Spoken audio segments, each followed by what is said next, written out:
kati gwe kyali wanga ayagala okujja ebweru kankubireko katono ku byama ebiri ebweru nga nze Success bivuga aliyo tukirize oba tugaane omuntu yenna ayagala okujja ebweru ku kyeyo aba n'ebirooto bitini nnyo ekisooka aba ayagala afuneyo kapoloti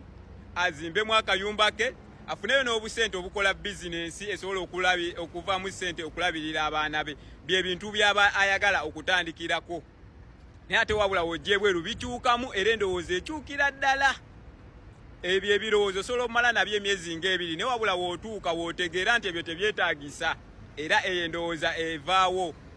era nsuubira buli mwana ali wano wabweru eyo endowooza yamuvaamu dda bye bino ebintu ebituufu omuntu ali ebweru byaba alowooza mu mutwe wootuuka ebweru wootegeera nti omuntu olina Sooka Ssekiwalinga mulimu era abaana abasinga kye baliko kufuba kulaba nti afuna omulimu oguvaamu ssente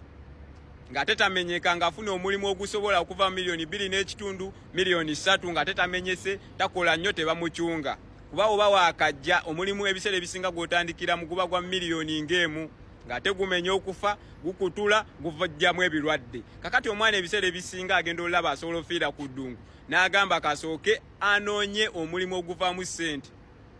kuba omwana wafuna omulimu ogwa miliyoni nga 3 kimwanguyira okugula poloti n'azimbamu nakolawo ne ka bizinesi abantu abali ebweru bonna kyekirowoozo kye balina ekyekirowoozo ky'okugula poloti bakisadde ebbali kyova olaba ebiseera ebisinga omwana akola omwaka mulamba n'afunamu layisinsi y'emmotoka nze ngenze champion Success bivuga Patricia Bedrooms abatumiddeko Liberation yebatumiddeko ne Legit Company naye batumiddeko naye nga nyongera obajukiza mufune company entuufu mujje ebweru mbabidde ku byama ffe bya poloti twabivaako dda